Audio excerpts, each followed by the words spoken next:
everyone, and welcome to another episode of the All Words Free podcast. So before we get into the topic of this day's episode, I want to just do like a little catch up and everything because I haven't posted anything like over the week. It's been a busy week as always. I feel like I say this all the time. It's been the last week before the Christmas break per se, so I came home for Christmas on Thursday, so wrapped up in the lab on Wednesday and had like a lab Christmas dinner as well, so it was really lovely, and everything's starting to feel a little bit more Christmassy now. Christmas has kind of just arrived and hasn't really dawned on me yet, and I don't know whether it really will, but yeah, I guess I've been quite tired and then, busy with bits and bobs, and it's nice just to slow down a bit and take the season in. It's nice to be home, it'd be nice to kind of relax a bit. I know I'm going to miss, being in Oxford and everything, the different dynamics, to being at home and then being there. But, it's just nice to have that break. I'm not doing a video episode this week because I had surgery yesterday, and so that's not something I felt like doing, but also that people would want to see. I have I have a bandage, sort of on my face, under my chin, around my jaw. So I feel like it's not the best idea to do the video. Also, I feel like just, saying things can be a lot easier. And I'm so, hyper aware of, and I know the stitches won't open, but I feel like if I'm as dynamic as I am on a video, talking with my hands and all that jazz and moving my head about, I feel kind of very restricted, like a dog with a collar on, even though I know things won't happen, just, being careful and all that jazz. But anyway, that's kind of me for this week. And I've had this episode and the idea in the works for quite a bit. I could have recorded this episode earlier in the week. And also I've got quite a few little bits of ideas floating about as well, which is nice, especially heading up to the holiday season. Might kind of, get a few episodes in and recorded to then upload, or also there's the option of doing a few more in the lead up to Christmas as well, which might be quite nice, as well as doing some more Christmassy vibe stuff, again, just kind of getting the feeling of it. So, without further ado, we're going to go on to the topic of today's episode. So, today's episode is all about brain rot, or the quote of brain rot. So on social media scrolling, online content, and media consumption. So branching from this quote, which I found actually really interesting in origin: while England endeavours to cure the potato rot, will not any endeavour to cure the brain rot, which prevails so much more widely and fatally? Which Thoreau, who was a philosopher, wrote in the 17th century. So the concept of brain rot has been floating around since then.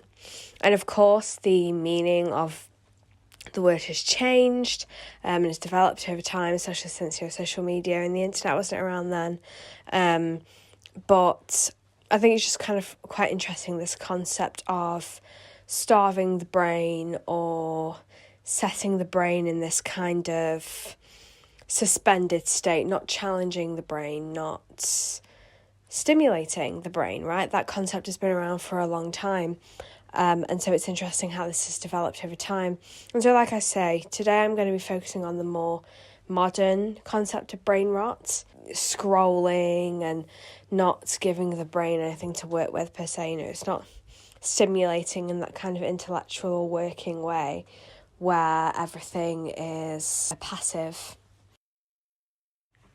So there's a lot of worth to the internet, and this episode isn't going to be all about bashing the internet and media consumption and all that, because I think there are so many good things about it. I think, media allows people to express themselves in particular ways. It allows people to connect. It allows messages to be shared around the world, and I think that's really important. And then also on a more personal or less global level, I suppose, is things like a Pinterest board. I make my Pinterest board to inspire my writing, for example. And, I find myself scrolling every so often, but I enjoy it in the way that it does inspire me for scenes and things, when just considering writing in itself. Yes, all my research for my podcast episodes, that comes from online media, it comes from watching videos, it comes from listening to podcasts. And listening to podcasts is different from scrolling on Instagram, for example.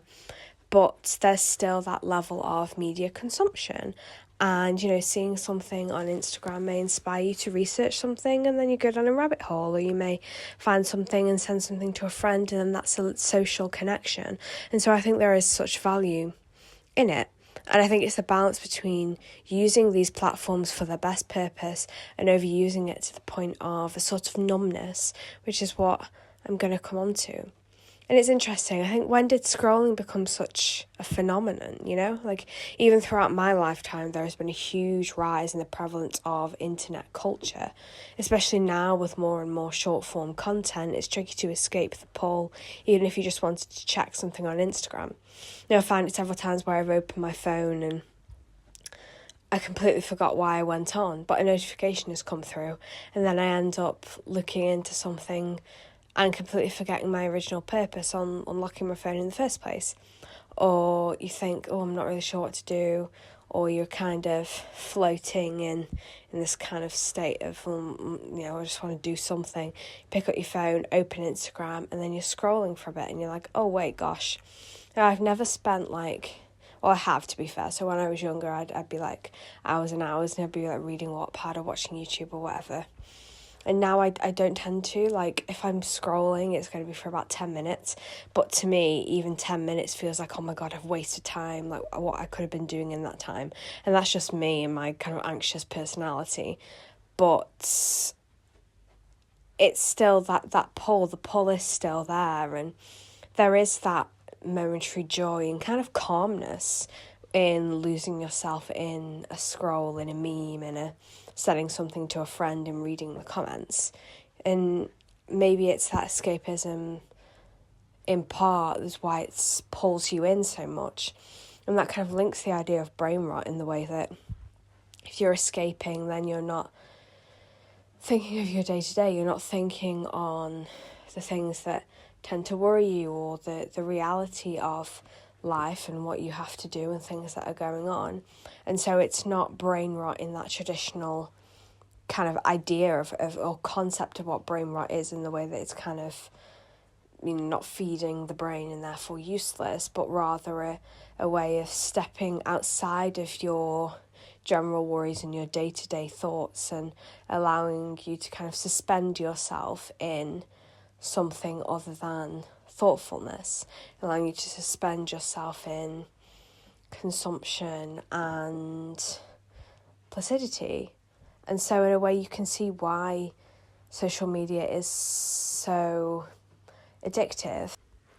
So looking into the science of this, an article linked below that I found on Medium.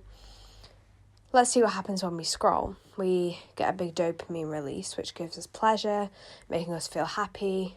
And, who doesn't want that? As I've said, as humans, we strive for happiness and for what seems like a good step forward. And so it makes sense to go back to something that gave us that kick beforehand.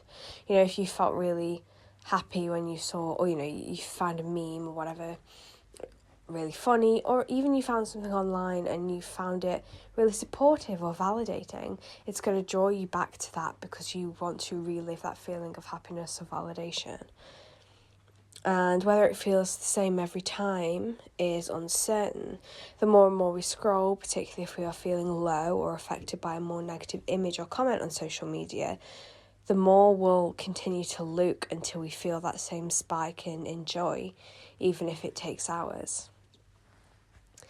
And it isn't only happiness that social media influences as well.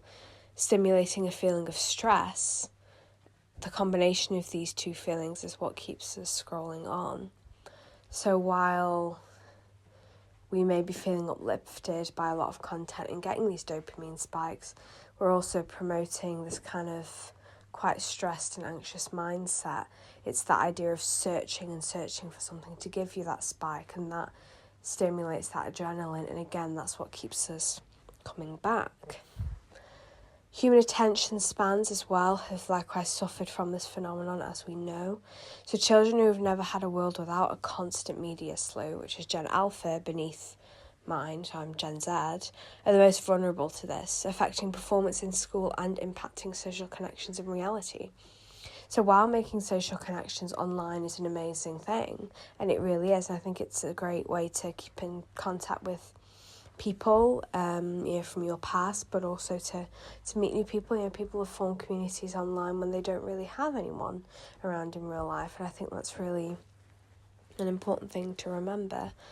However, there is, of course, a negative side to this, in that then you don't perhaps talk to people as much in real life. Sometimes it feels harder, if you fostered a lot of connections online, especially with Gen Alpha, where most of their connections is maybe fostered online. It's difficult to then translate that into real life interactions, because if you're texting someone versus speaking to them, talking to somebody in real life is much more of an instant thing. Whereas if you're texting somebody, you can think about it for a long time, as I tend to do, thinking over the precise wording to use. It always comes out wrong in the end anyway. But the point is that it may prevent children, particularly in Gen Alpha, from making these strong social connections. And this isn't a general sweeping thing, that different children and different people overall, and of all ages, are going to interact with social media and people in reality in different ways and to different levels. But it's a concern, and it's important to raise, I think. And continuing this kind of science thread, so this particular article was talking about how media is made to addict you and to pull you in. One big part of this is how visual it all is. It's very visual and therefore stimulating for the brain. So again, looking at this idea of brain rot, and the idea that, while we see this mindless scrolling as exactly that, mindless, it's still incredibly stimulating, but to more of the addictive pathways in your brain rather than the building connections and fostering knowledge, if fostering knowledge is to be seen as the opposition to brain rot. So psychologists Prochaska and de Clement, authors of The Stages of Change, say that people change if they are under pressure or if the change gives them an important opportunity. So being social is essential for the human condition and for health, and therefore in an ever-increasingly independent world where work is prioritised, rewarded and celebrated over play, social media serves as almost a natural progression into feeling some form of social connection, even if we are sitting alone in our bedrooms. So the authors go on to discuss Maslow's hierarchy of needs theory, 5 levels to a pyramid of human need fulfillment. So psychological, safety and security, love and belonging, esteem and self-actualization right at the top. So focusing on the latter 3 and assuming the prior 2, social media certainly acts to intensify a sense of belonging, particularly if you partake in a trend. I'm not a TikTok user, although for marketing reasons I may soon be, but unapologetically only to post and not to scroll. There are times where my peers mention something and I have no idea what they're talking about. I don't feel left out or any FOMO or whatever, but perhaps that's through the way in which my friends act about it. I've never been massively on top of trends in that way, and even as I'm writing out this script, or now as I'm reciting it, I can see the way in which I write and speak as quite middle-aged in a way, but I read a lot of classical literature, and so I feel that perhaps I've emulated that way of speaking, but also of writing. And I've definitely taken on Gen Z lingo, to put it in that way, just by product of being alive in our current times, and my age in the current time as well. And there's an element of confidence to it, I think, as well. The more confident one is, the less they feel they must act in a certain way in order to fit into their given social group. I've never been a massive social media person, so I think that influences my outlook on this very topic. Now, looking at esteem, in social media terms, this relates to the thrill we feel when we get a like or a follow, and when we feel seen and regarded in a positive light. we get these little spikes of dopamine, which is what keeps us addicted, just like with alcohol or cocaine. The more followers you have, the better you feel on the rungs of the societal ladder. This therefore pushes people to strive for more followers, more likes, continuing to post in order to feel validated. And the feeling is so fleeting, pushing on to keep creating content, and in an age of perfection, it becomes difficult to achieve something portable or successful. Different individuals have different privileges and therefore different access to success. And I think here on Substack, it's a similar thing. So I say I'm not like a massive or avid social media user, and yet I am in the way that I post here every week. And I think that, and more frequently as well, and seeing that subscriber number go up, or seeing the views of each episode or each written piece that I post out, it's nice to see a rise in the views, and it does make you feel esteemed. It makes you feel positive and good about the work that you've produced, and like you're being seen and appreciated. And there is such a validating feeling to that. If the more likes you get, the more it promotes you to continue doing what you're doing. I'm the sort of person who will push on if I'm enjoying something, but there comes a certain point where if you're not getting any views, then you're just going to stop, because what's the point in putting the work in?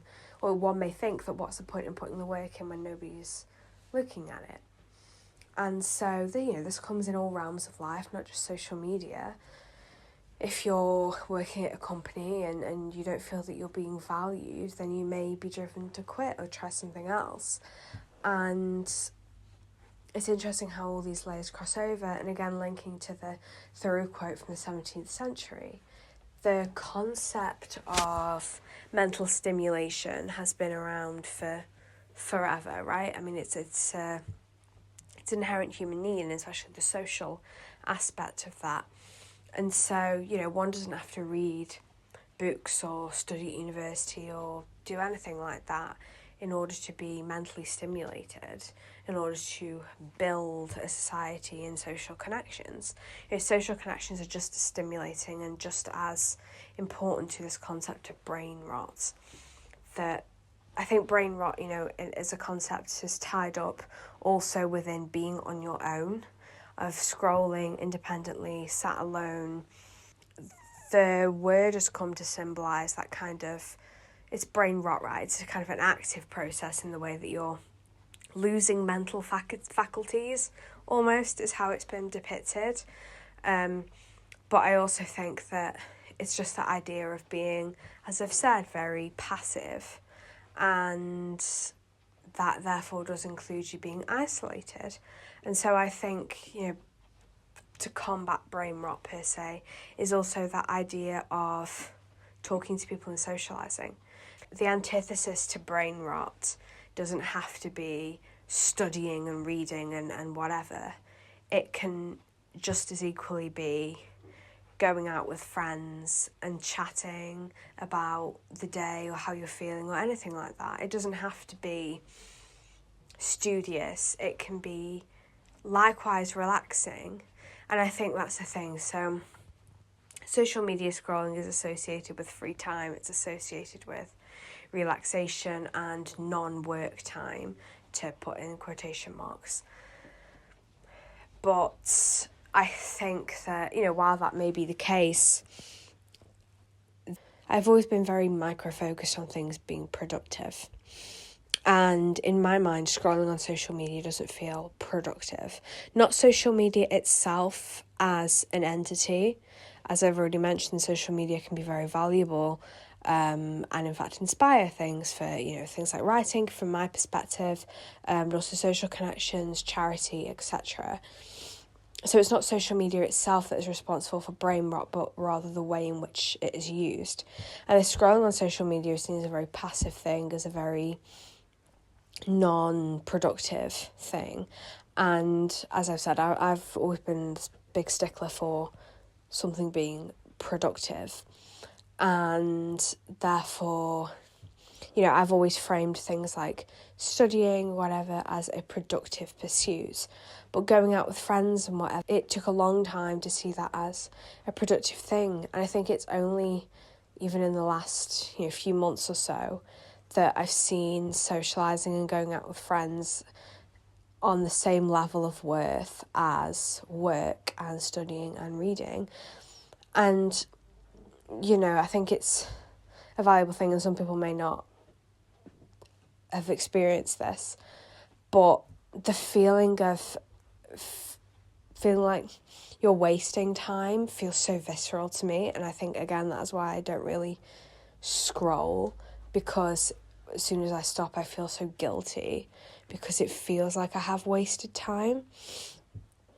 And I think, for a time, socialising with friends and taking a chunk out of the day to do that also felt like a non-productive time. And, over time I've come to realise that,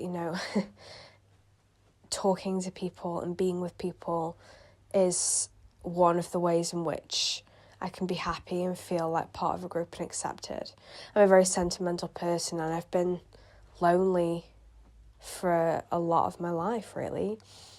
And it's only recently, since coming to university, but especially in the past couple of years, that I finally felt like I can value my time spent with friends just as much as I value sitting and reading.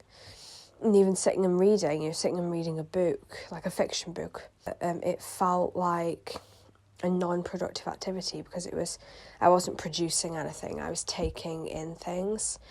In a way that sounds strange, but like reading a book didn't feel on the same level as worth as sitting and writing, or sitting and studying and reading a non-fiction book, because that would automatically go into producing a podcast episode or an essay or whatever.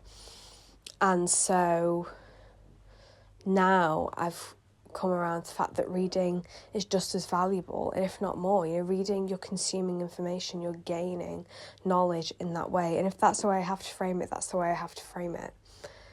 But yeah, I suppose I'm coming at this concept of brain rot in a very particular position, and people frame it differently. I don't know other people's experience of it are. In modern terms, the phrase brain rot is used colloquially and quite jovially. It's sort of said in this kind of mocking, jokey tone, and the idea of like, brain rot because of, scrolling on social media. But scrolling on social media isn't the only thing that brain rot is associated with. It's also associated with, watching like a popular sitcom or whatever. It's associated with stuff that's... realistically, it's associated with stuff that would typically be seen as lowbrow. And that's a whole nother conversation, in the idea that, so just because something's lowbrow, that means it's of no value, which I don't believe to be the case at all. I think there's such...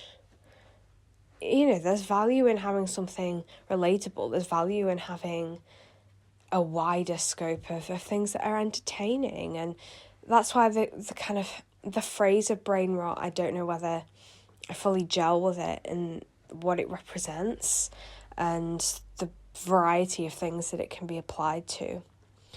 But comparing this kind of modern concept of it to the origin, where the phrase of brain rot was very much, Thoreau talks about it like the potato rot, linked to things like potato famine.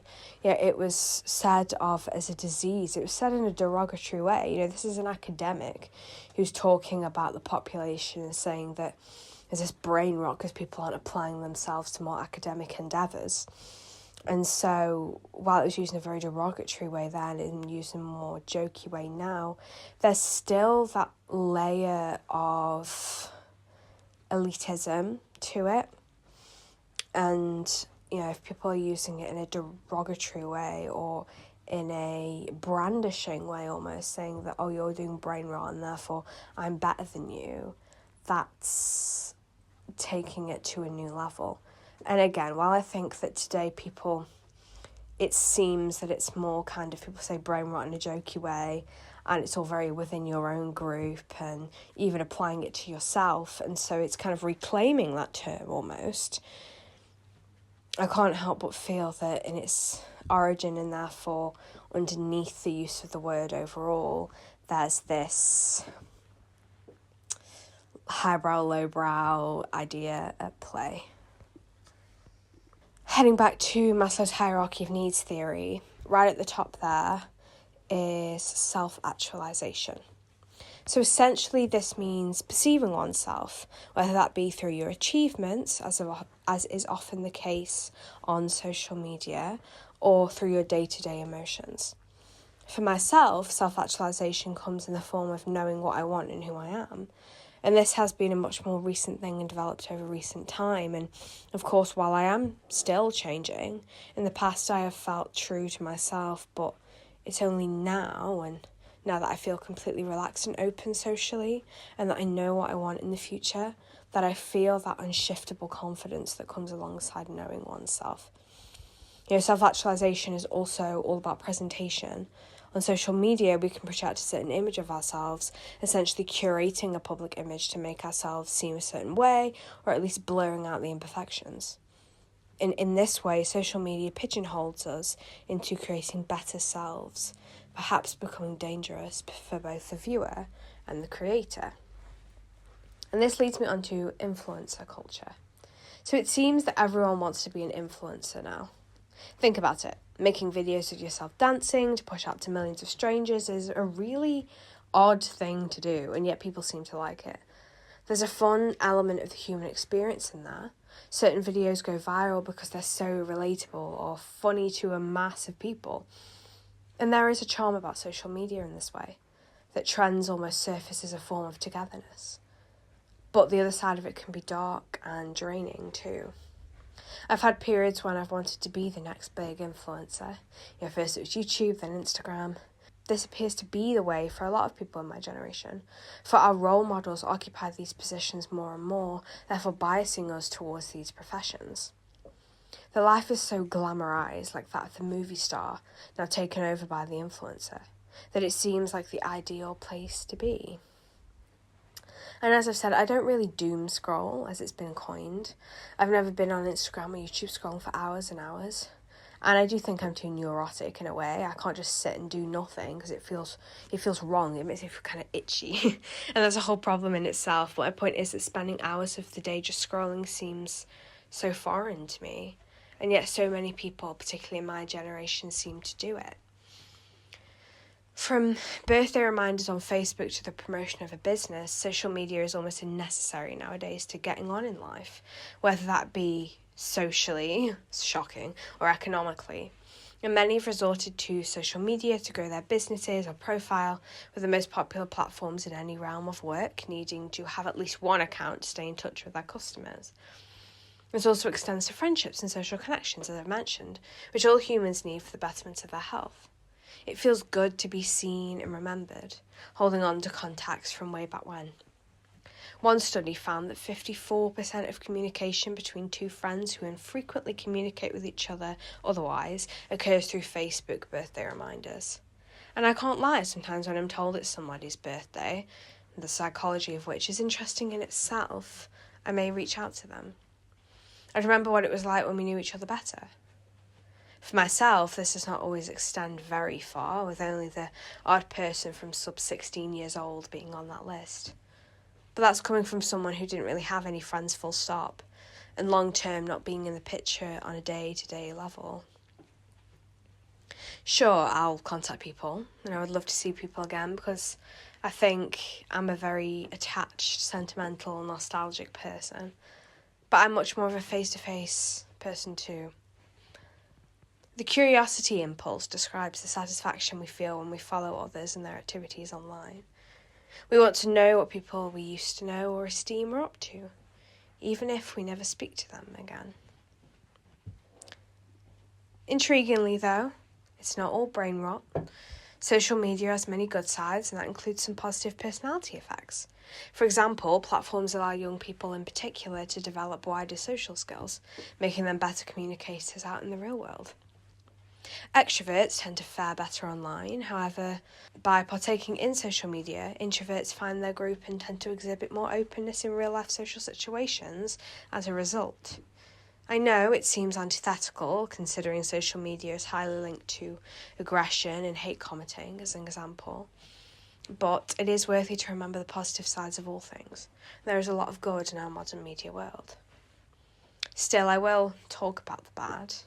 According to the Big Five personality model, there are 5 key parts of anyone's personality: extroversion, openness, neuroticism, agreeableness, and conscientiousness, also known as the facets of any perfect member of Georgian society.